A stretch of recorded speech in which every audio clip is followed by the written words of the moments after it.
बार का जिक्र है कि एक छोटी सी रियासत में एक बहुत ही खूबसूरत और नाजुक मिजाज शहज़ादी रहती थी। शहज़ादी का नाम गुले रहना था। शहज़ादी बहुत ही प्यारी थी, लेकिन उसकी एक बड़ी मुश्किल थी।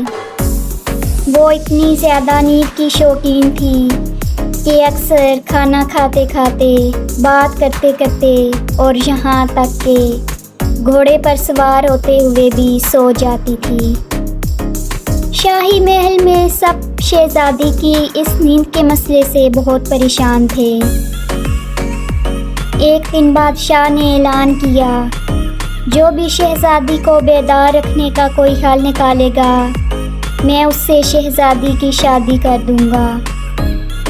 ये सुनते ही दूर दराज से शहज़ादे और बहादुर नौजवान महल की तरफ दौड़े चले आए।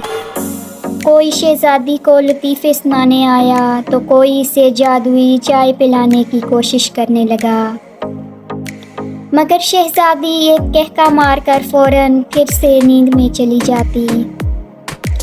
एक दिन एक अजीबोगरीब देहाती नौजवान, जिसका नाम भोला था, अपने गधे पर बैठकर महल पहुंचा। इसके हाथ में एक बड़ी सी घंटी थी।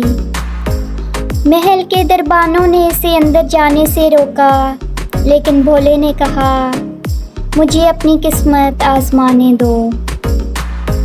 बादशाह ने भोले को इजाज़त दी और वो शहज़ादी के सामने घंटी बजाने लगा।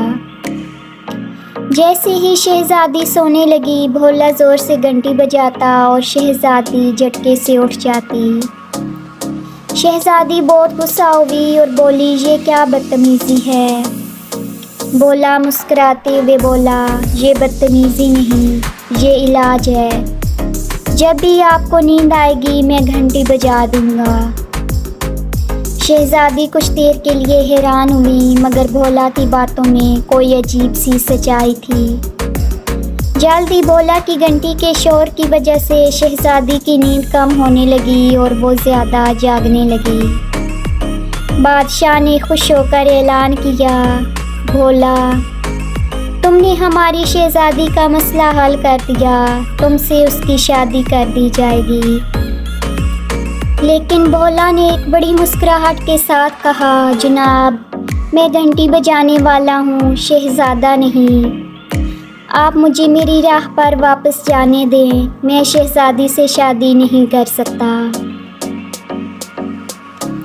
ये सुनकर बादशाह और सब लोग इससे बहुत खुश हुए और यूं भोला गधे पर बैठा अपनी घंटी बजाता हुआ, हंसता हुआ वहाँ से चला गया और शहज़ादी का नींद का मसला हमेशा के लिए हल हो गया। तो इस कहानी से हमें ये सबक मिलता है कि कभी कभी सबसे सीधा हल सबसे ज़्यादा हैरान कुन और कारामद होता है।